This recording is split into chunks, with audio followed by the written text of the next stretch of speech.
Okay, so today I'm going to be reviewing three books. Love, Simon by Becky Albertelli, The Encounter, which is book 3 in the Animorphs series, and The Message, which is book 4 in the Animorphs series. Okay, this is going to be spoiler free. These are going to be spoiler filled because I really want to talk about them, and it's hard to talk about them without going into spoilers, so yeah, just be wary of that.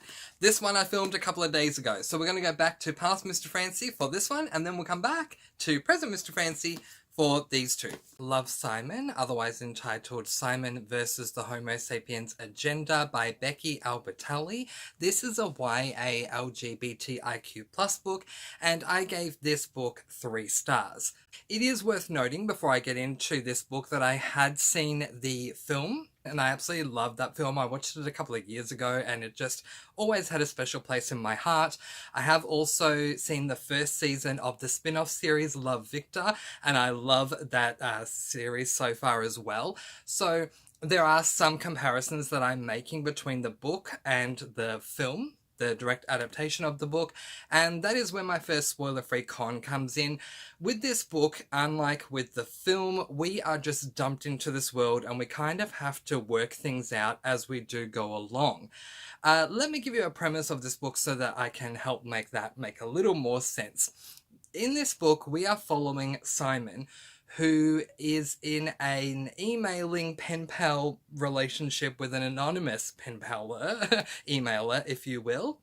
Simon refers to himself as Jacques, and the person that he is emailing anonymously refers to themselves as Blue.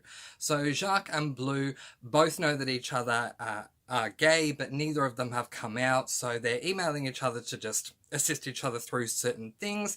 They've promised each other that they will not give specific enough information so that they know who each other is. All they know is that they both go to the same school, but their love just reaches a much higher level. That flame just gets higher and higher. It grows more and more.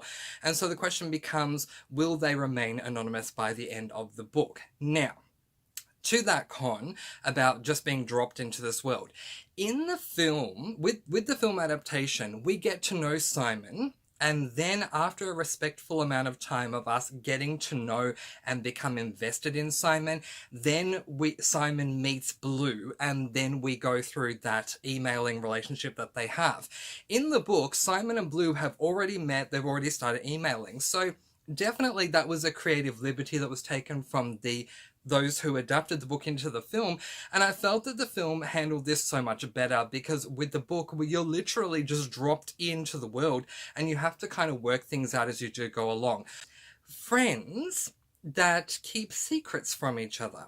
So recently I spoke to you guys about how much a really good friendship in books means to me, especially the more solid that the friendship is. Unfortunately, Simon has some friends who don't really seem like they're good friends, and allow me to explain. On both sides, the friends of Simon and Simon to his friends, they're keeping secrets from each other that are really important secrets, and it just doesn't make any sense to me, and this is something that I really just don't understand. I mean, if you have best friends, then you would think you would be able to tell them anything. Another coming out story. It was Max Muchnick and David Cohen, the creators of Will and Grace, that said, we want to create a show that revolves around gay people and their straight friends, and we don't want to have the coming out aspect in this show. We just want to have it that they've already come out, it's accepted, and they're living their day-to-day lives, because we want to show how being gay can be seen as being normal. I think one of the biggest problems I'm having with a lot of my LGBTIQ plus reads is that they all revolve around the same thing, which is the coming out aspect. Now, in saying that, I think this book is wonderful for teenagers who are going through high school, who either are gay or they're questioning if they are or not. I think this book really, Becky Albertelli took her time to really consider all the ins and outs and goings on that will occur for anyone who is going through this sort of thing. But for me, I'm an adult now. I've been out of high school for many, many years, and it's just a trope that I don't appreciate as much anymore. It's just one that I'm personally kind of getting sick of. Let's have a character who is out and proud and everyone loves him, and then move forward with that. I just feel that that would be fantastic, because it will really change the dynamic of what is expected from a YA LGBTIQ plus book. But there were some pros with this book, and that is why it did receive 3 stars from me as opposed to 1. And my first pro would have to be the email writing trope done really well. So I've read a number of books this month, incidentally, that have dealt with email writing relationships, and I've really enjoyed every single one of them with the email writing trope. I just think Becky Albertalli, like those other authors, did it really, really well. It's been a long time since I've read a really cute ending, but the way this book ended, or the reveal, if you will. There's a reveal that comes up. I'm not going to say what it is. You probably already know, but for those who don't, there's a reveal that comes up at the end of the book, and it was just such a cute reveal, and the events that transpire post the reveal were really adorable also. All in all, I recommend this book to anyone who is either struggling with their sexual identity or is closeted and looking to come out. I think that this book explores that rather, red button topic rather well. But objectively, it's a well-written book. It's easy to read. Becky Albertalli was very intentional. You can tell she did a lot of research, because a lot of the things that do come up are very realistic and very human as to what might happen in this situation, so I did appreciate that. So all in all, for me, it received the average rating of 3 stars, but yeah, that's what I thought. Animorphs book number 3, The Encounter by K.A. Applegate. Just to repeat what I was saying earlier, this is going to be a spoiler-filled review for both this book and this book, so if you haven't read these books and you don't want to be spoiled, then I highly recommend them. Go and read them, and then come back and watch this review. But if you don't care, let's get into the spoiler review right now. So I end up giving this book 5 stars, and I'm so happy with this book. It was so good. But it's surprising, because the reason that this book received 5 stars defies logic, because it did something that I don't normally like, but it did it really, really well. This is a character-driven book. I am not a character-driven reader, but for the scope of the series, it made sense that it was a character-driven book. So we're following Tobias in this one, and okay, in case you're watching this and you haven't read the series before, the Animorphs series, we follow a number of children who have the ability to morph into animals. They were given this ability by a good alien race, because an evil alien race is trying to take over the world, and so these children morph into animals to assist them. Every single book follows a different perspective. So each book is singular perspective, but we follow a different one of the Animorphs members' crew in their perspective in each book. So for book number 3, we're following Tobias, who, okay, in book 1, Tobias transforms into a, whatever this is, a hawk, I believe, and he stayed in that morph too long. So one thing that we know about this magic system, it's a sci-fi but magic system of morphing, is that you can only stay in the morph for 2 hours. If you go over that 2-hour mark, you are stuck in that morph forever. Unfortunately, in book 1, Tobias stayed in hawk form for too long, and so he is now stuck as a hawk. This was, for the overall scope of the series, such a great book, because we really get into the mindsets, the thoughts, the feelings of everything that Tobias is going through psychologically, because of the fact that he has gone from being a human child to being a hawk, and he can't morph back, and all the struggles that he goes through. I really, really appreciate this for the scope of the series, because while books 1 and 2 were very action-packed and plot-driven, I feel like we need to learn more about our characters. Every book in the Animorphs series is a novella. It's really short, so we don't get a lot of time to learn about our characters, but in this one, we did.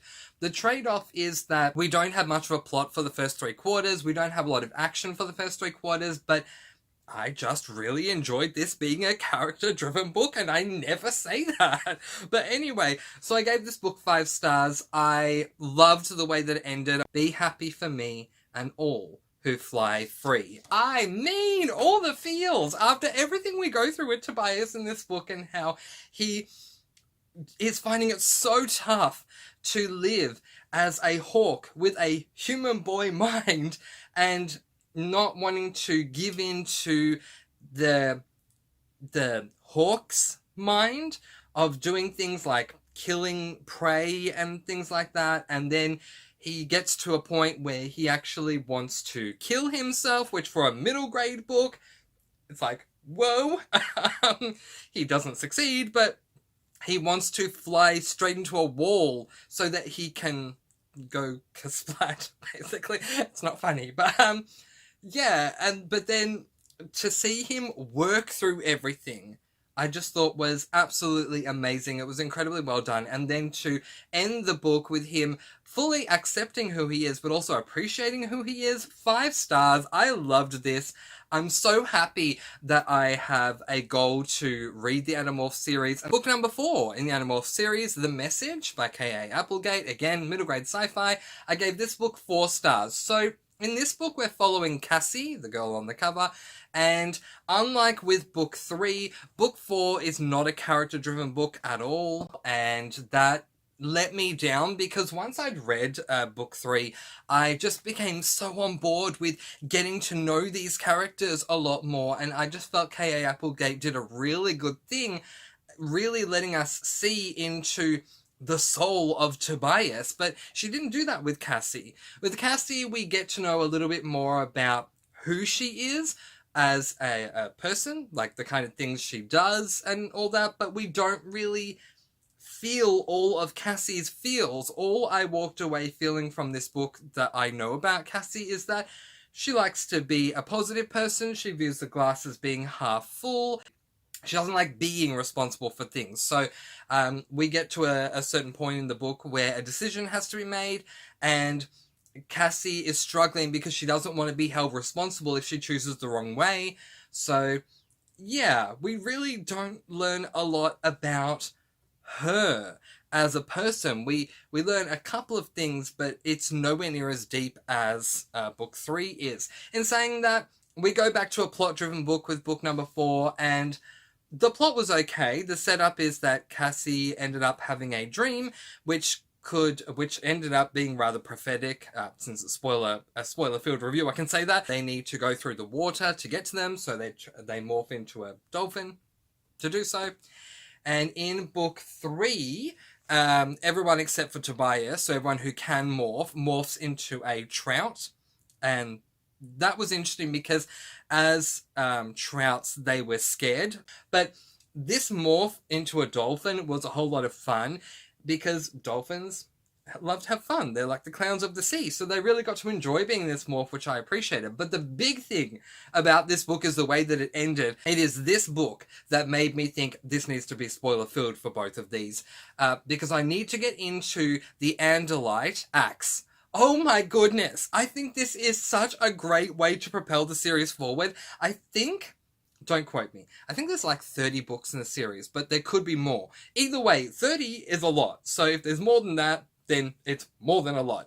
And I did start to wonder how K.A. Applegate would progress the series and not have it get to a point where it will become stale, because as much as I love the quote-unquote magic system of these children morphing into animals, I love that, and I love the setup of the Yerk alien race who are trying to take over, the world. I think Visser 3 as a villain is an amazing villain because he freaks me out, and it takes a lot for a villain in a middle grade to freak me out, but Visser 3 freaks me out. So, but at the same time, it could become rather stale if we just keep doing the same thing that we've been doing.